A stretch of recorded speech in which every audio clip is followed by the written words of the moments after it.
thank you very much, Bill Baruti, Governor Busby, Senator Talmadge, Mayor Jackson, distinguished members of the House of Representatives, public officials, ladies and gentlemen. It's really a privilege and a pleasure to be in Atlanta, and I hope and trust that this conference, this White House conference, has been beneficial not only to those of us in government, but to you in local government and those of you in labor management and the professions. Before I begin, I want Mayor Maynard Jackson to know that I have come to your great city of Atlanta with both good news and bad news. The good news is the entire world is talking about the Big M's stunning first-round KO of Muhammad Ali.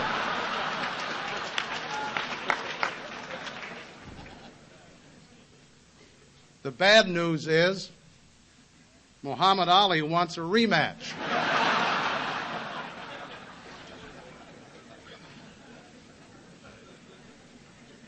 No, I'm only kidding, Mr. Mayor. I knew you could handle yourself when I saw those trunks you were wearing.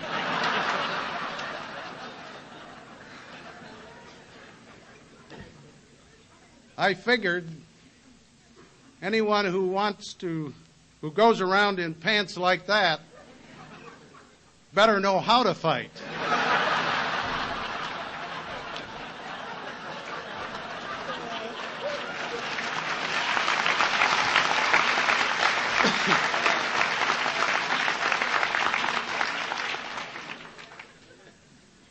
As I said at the outset, it is a real pleasure to attend this year's first White House Conference on Domestic and Economic Affairs. I know that you've had a very eventful, productive day, so I will not try to repeat the points that other speakers have already made. But I would like to stress one thing about these conferences, their diversity.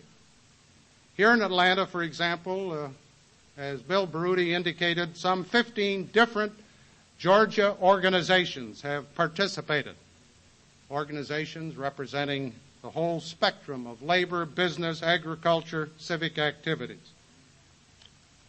This being the second such conference that I've attended, one in Portland, Oregon, and one here, I know that this diversity is important for two basic reasons. In the first place, it gives me and other Washington officials who participate, such as Jim Lynn, Cap Weinberger, Bill Seidman, Bill Baruti, Frank Zarb, Tom Kleppe, Mike Duvall, a real opportunity to discuss the pressing national issues with the people who are affected by them at the grassroots. And thereby it improves the communication between national and local leadership. And it's my complete and total judgment that only in this way, together, can we generate the kind of mutual confidence and the kind of mutual trust that we will need to turn our economy around and start America back on the road to recovery. Secondly, this varied representative group is kind of a mini America, since most of the participants here can agree on the broad problems, the broad challenges that we face individually and collectively, not necessarily on the details of solutions, but on the general thrust, then I think there is good reason to hope for broad national agreement on the solutions as well. And that is what I would like to discuss with you, some of the shared concerns, the shared ideas that are beginning to emerge from the new and vigorous national dialogue on energy and on the economy. For me, they represent the common interests that will unite us into action in the crucial days ahead. Since my television address to the nation and my State of the Union message to the Congress 2 weeks ago, I believe that this process of uniting our people in the face of clear challenges has made substantial headway. I see a broad national consensus forming in at least 5 major problem areas: recession, tax relief and reform, jobs and productivity, energy, and last but not least, inflation. Today, for the first time since the energy crisis began and recession became a major concern, most Americans are not only solidly agreed on the problems that we must solve, but they are agreed that solutions must be forthcoming soon. To start us on the road to economic recovery, most of us, for example, now agree that our first order of national business must be an immediate tax relief to help American consumers wage their own personal battles against recession. And I think most of us also agree that the 50 million hard-hit middle-income Americans, as well as some 5 million low-income Americans, deserve a fair tax break.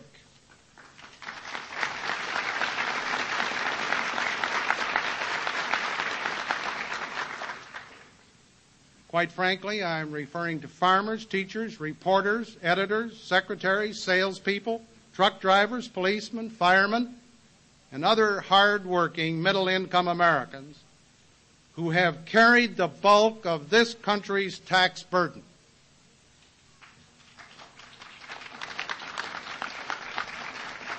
I think it's encouraging to see that labor, business, and the general public responding so well to the problems of this recession and joining in the effort to solve them. Quite frankly, I've been very impressed by the many excellent examples of voluntary actions taken to fight the problems of the recession.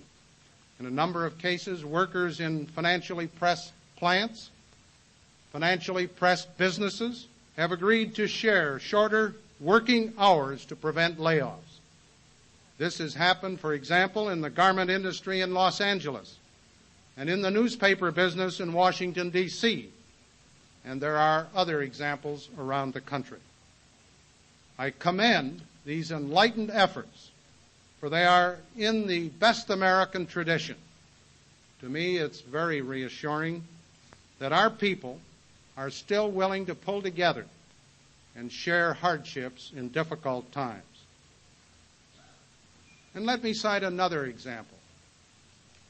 As further evidence of the broad-gauge national unity on this problem, many leaders of major national labor organizations, including labor members of the President's United Labor Management Advisory Board, have strongly supported the need for an improved investment tax credit for American business as well as tax relief for the American worker. It's this broad approach that I think will restore confidence and bring about success in meeting the challenge of our current recession. Now, just as personal income tax rebates totaling some $12 billion will put more money back into the economy, so the $4 billion tax benefit that I've proposed for business and agriculture will provide more capital to create more jobs and greater productivity. There have been many recessions in our nation's history. In fact, in my 26 years in Washington, the nation has undergone at least 5 recessions, and we've survived each one of them. We'll come through this one as well. But the energy crisis is something new and something very, very different. After so many years of energy abundance, many Americans find it very, very hard to understand why we must suddenly take strong measures, measures that are especially difficult during a recession, to make sure, to make positive, that we have energy to meet our day-to-day needs. The answer is simple. We have no choice. The hard decisions have been postponed far too long. We must act now, and as I see it, here is why. Unless Congress enacts a comprehensive energy policy, such as I've proposed or some equally comprehensive alternative, by 1977, we will be importing at least 25% more foreign oil than we are at the present time. By 1985, we will be dependent on foreign sources for more than half of our oil needs. And let me put some figures in perspective for you.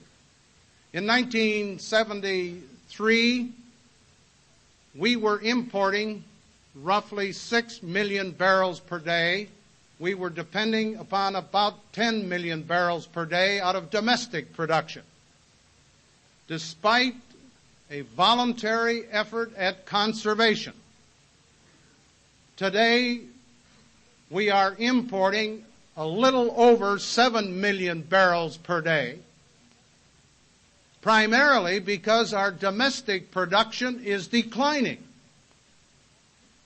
And may I add parenthetically that if we had not had a voluntary method of conservation or a program of voluntary conservation, we would have been importing much more. The facts of life are, in the United States, our domestic oil production is declining, and it will continue to decline.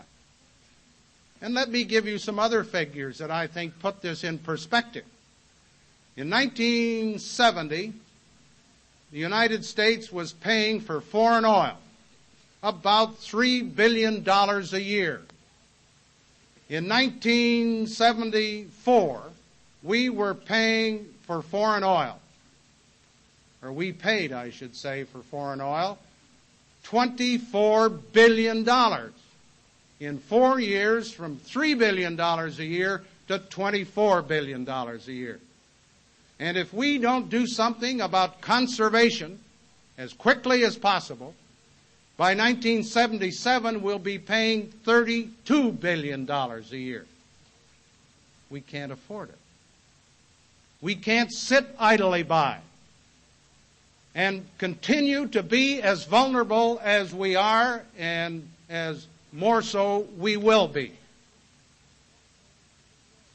I don't like to paint a serious picture, but the facts are there.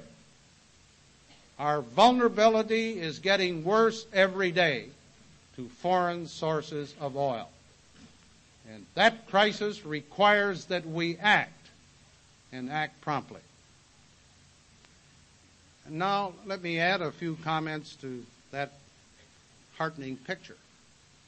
At the time of the 1973-74 oil embargo, just to put it in another context, we were dependent on foreign sources for a little more than a third of our total oil consumption. A serious disruption which that embargo caused to our economy is minor, very minor, compared to what will happen if we fail to start right now toward energy independence. We can achieve this independence by 1985 under the program that I have submitted to the Congress, a program which encourages energy conservation as well as a fuller development of our own energy resources right here at home. The presidential proclamation which I signed to raise the tax on imported oil is a start in the direction of conservation. And I think it's also helped to move the Congress to affirmative action. Yes, I concede there can be honest differences on the details, but I'm convinced that if I had not taken this action in the first place, there would be no real movement in the Congress at this time toward the hard and very critical decisions which are vital to our long-range survival. Today, this is no longer true. Across America, as well as on Capitol Hill, there is a growing national consensus on the critical nature of the energy problems and on a willingness to accept hardships to solve them. I think this in and of itself is a giant step forward. And if I might, let me give you the three basic fundamental things that I tried to do in the submission of a comprehensive plan to the Congress. Number one, supply. What we're trying to do is stimulate more energy development in the United States so that instead of a decreasing capability, we have an increasing domestic capability to meet the problem of energy. We're not only going to stimulate more exploration and development of domestic crude oil, but we're going to try and utilize to a greater degree the vast coal reserves that exist in America. And we have increased, for example, in the budget that I submitted today to the Congress, research and development on energy from $1.6 billion in the current fiscal year to $2.2 billion in the next fiscal year. And if you'll compare it to a year ago when the total energy research and development was about $700 to $800 million, in the next fiscal year, with the concurrence of the Congress, we'll spend $2.2 billion on solar, geothermal, etc., so that we can be less vulnerable to foreign nation actions as to the availability of our supply of energy. Conservation. The second point. I think it's important that we save 1 million barrels of foreign oil a day this year and 2 million barrels by 1977. It's attainable. It's mandatory that we achieve that result. And with the program that I've recommended, which I hope the Congress will approve, we can save that much in foreign oil imports. Equity, the third point. Yes, it is true that we will have some higher energy costs. But the truth is that we will return in tax rebates or tax reductions the money that's collected because of higher energy costs. State and local units of government, Governor and Mayor Jackson, will get back $2 billion this year because of higher energy costs under the General Revenue Sharing Formula. Individual taxpayers will get back $19.5 billion because of the higher energy costs to the individual taxpayer. Business will get back $6 billion because of higher energy costs to them. Those rebates will come in a reduction in the corporate income tax from 48 to 42%. The individual taxpayer will get his refund or rebate by a change in the withholding schedules. The individual who pays no taxes will get an individual check written to him or to her on the Treasury of the United States. The federal government, whose energy costs will go up about $3 billion, will keep that in the till, and Bill Simons needs it. But the point is that we will seek equity so that nobody, government, business, individual taxpayers, will suffer. There will be an equalization of the burden. And the last point, security. If this program is adopted, the United States every day will get more certain of its invulnerability. It will be more certain of its international security. And so I plead with you to work with your members of the House and Senate to get some action. We've diddled and dawdled too long. We are not going to fiddle while our energy burns. So let's get moving.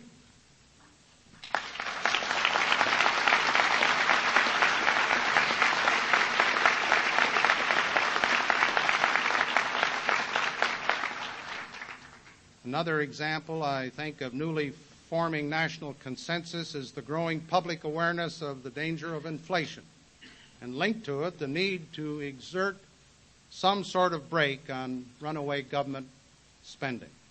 Putting it another way, for a long, long time, we have been deferring payments on some of our bills, and we now have a whopper that's due.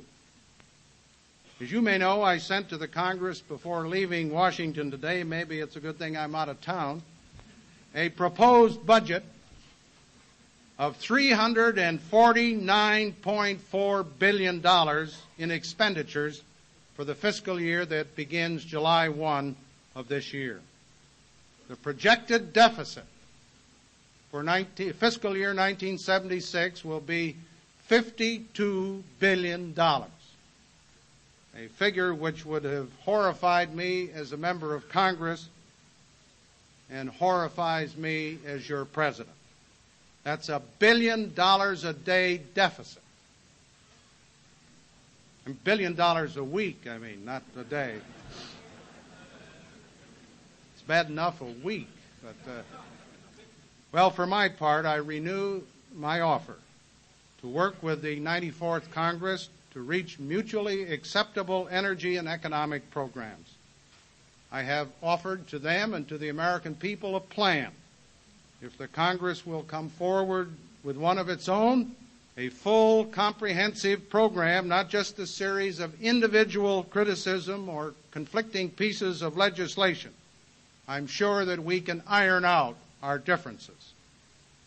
We've already been apart too long, and the American people, I don't think, are going to wait forever. I think it's time to launch America on a new course, a recovery course. I have done and will continue to do everything I can to move with the Congress to achieve this vital objective. We can, and I happen to think we will, solve our problems. There are already many encouraging signs that public confidence is rallying. I urge the Congress to join with the President in this new public confidence. Quick action on the programs I propose would do more than anything else to help assure the rapid economic turnaround that all of us seek. I'm delighted to have the opportunity of being here with you today. I hope that each one of you, whatever your differences on some of the specifics of the program that has been proposed, will come out of this conference united in your resolve to come to grips with our common problems, and most importantly, to speak out for action. Although I've submitted a plan, the United States still does not yet have a program. This will require action by the Congress and support by the American people. I am confident as we look at the problem and look at the dangers and see what has to be done between the Congress, the American people, and the President, we can solve the problem. Thank you very, very much.